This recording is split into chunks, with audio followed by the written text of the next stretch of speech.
Solar water heater வந்து UV rays மூலியமா வந்து தண்ணியை சூடு பண்ணும். வெயில் அதிகமாக அடிக்கும்போது தண்ணியை சூடு பண்ணும். ஹீட் பம்ப் வந்து காத்துல இருக்கிற சூடை எடுத்து தண்ணி கொடுக்கும். இதுல ஹீட் பம்ப்ல நிறைய மெத்தட்ஸ் இருக்கு. அதாவது 1 டிகிரினாலும் கூட இதுக்கு வந்து டெம்பரேச்சர் தான். நமக்கு சில்லு அது நம்ம ஸ்கின்னை பொறுத்தளவுக்கு சில்லுங்க. ஆனால் ஹீட் பம்பை பொறுத்தளவுக்கு -7 வரைக்கும் ஒர்க் ஆகும். 1 டிகிரிக்கு அது வந்து ரொம்ப சந்தோஷமா ஒர்க் ஆகும். சரிங்களா? இந்த 1 டிகிரி எங்கெல்லாம் கிடைக்குமோ அந்த மாதிரி நம்ம டிசைன் பண்ணிக்கலாம். இந்தியாவை பொறுத்தளவுக்கு air to water heat pump, air இருக்கிற ஹீட் எடுத்து தண்ணிக்கு கொடுக்குறது.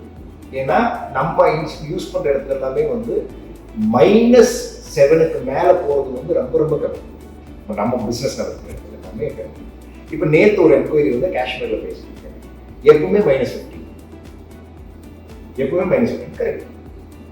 அப்ப இது ஒர்க் ஆகும்னு கேட்டா ஒர்க் ஆகாது. உனக்கு வேற ஏதாவது டிசைன் இது இல்லை, என்ன டிசைன் கேட்டா ரொம்ப சிம்பிள். 10 அடிக்கு வந்து ஒரு ட்ரில் பண்ணும்.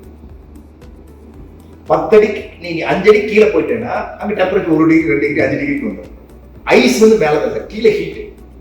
ஒரு ஹீட் எக்ஸ்சேஞ்சர் போட்டுடும். இங்க இருக்கிற எவாபரேட்டர் கேரிங் போது அந்த ஹீட் எக்ஸ்சேஞ்சர் கேஸ் அதில் போய் சர்க்குலேட் ஆகிடும். இது வந்து ஜியோ தெர்மல் ஹீட் பம்ப்னு சொல்லுவோம். கீழே இருக்கிற சூட்டை மேலே கொண்டு வரும். இன்னொரு இடத்துக்கு போகும், water to water heat pump.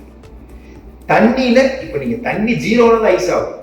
அதுக்கு முன்னாடி வரைக்கும் சூடு தானே, அதான் 1 டிகிரி, அதுல 1 டிகிரி சூடு தானே, அதுல ஹீட் எக்ஸ்சேஞ்சர் வச்சிருவோம், அதுல இருந்து எடுத்துப்போம். நம்ம ஊரை பொறுத்தளவுக்கு இது வந்து ரொம்ப எஃபெக்டிவான மெத்தட். ஏன்னா நம்ம ஆல்மோஸ்ட் 15-20 டிகிரில இருக்கிறோம். பெரிய பிளஸ் அது நமக்கு. ஸோ அதனால இது செட்டிங்ஸ் அதே மாதிரி வந்து கஸ்டமர் வந்து அந்த ஆட்டோவோ எதுவுமே செட் ஆகக்கூடாது. கஸ்டமருக்கு என்ன வேணுமோ செட் பண்ணிக்கலாம். ஸோ இப்போ வந்து இது ஆன் கண்டிஷன்ல வந்துருக்கேன்.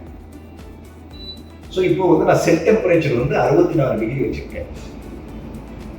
Actual temperature 29 degree. Set temperature 64 degree. Compressor on ஆகுது, ஃபேன் ஆன் ஆகுது. இங்க இருக்கிற சூட் எடுத்து ஹீட் எக்ஸ்சேஞ்சர் எவாபரேட்டர் காய் காமிச்சு கம்ப்ரஸர் ஆகிடுச்சு. போனதுமே அந்த கேஸ் வந்து லிக்யூட்ல இருந்து வந்து கேஸை கன்வெர்ட் ஆகி கம்ப்ரஸர் வந்து கம்ப்ரஸ் பண்ண ஆரம்பிச்சதுமே வந்து ஹீட் வந்து ஜெனரேட் பண்ண ஆரம்பிச்சு. 65 டிகிரி 64 டிகிரி வந்து இது வந்து ஆஃப் ஆயிடும். இதோட ஒர்க்கிங் பிரின்சிபல் வந்து சேம் as ஏர் கண்டிஷனர். அப்படியே ரிவர்ஸ். ஏசி ஓடும்போது ஹாட் ஏர் வெளியே போகும், சில் ஏர் உள்ள போகும் இல்லைங்களா? இதுல அந்த ஹாட் தான் நமக்கு ப்ராடக்ட், சில்லு வந்து பை ப்ராடக்ட். இப்ப இது சில் பாருங்க,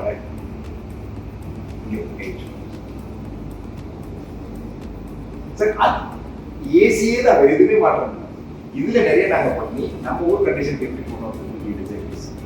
இதுல வந்து நம்மளது 200, 300 லிட்டர்ஸ் சொல்லிட்டு 2 மாடல் நமக்கு எவ்வளவு பெட்ரோல் எந்த மாதிரி ஃபிட்டிங்ஸ் எல்லாம் போடணும் பார்த்துட்டு 1 2 வந்து மோடு அதே மாதிரி தான். இதுல வந்து எதுவுமே சேஞ்ச் பண்றது இல்லை. நம்ம வந்து ஏன் மோடுங்க, compressor mode, heating coil mode, heating coil plus compressor mode, 3 mode வச்சிருக்கோம். இந்த மாதிரி டெக்னிக்கலா நாங்க ஒவ்வொன்றையுமே பார்க்குறோம். ஒவ்வொரு இடத்துலையுமே வந்து டெக்னிக்கலா தான் பார்க்குறோம். இது இப்படிதான் இருக்கும், இப்படிதான் இருக்கும், இப்படிதான் ஒர்க் ஆகும் அப்படிங்கிறது டெக்னிக்கலா பார்க்குறோம்.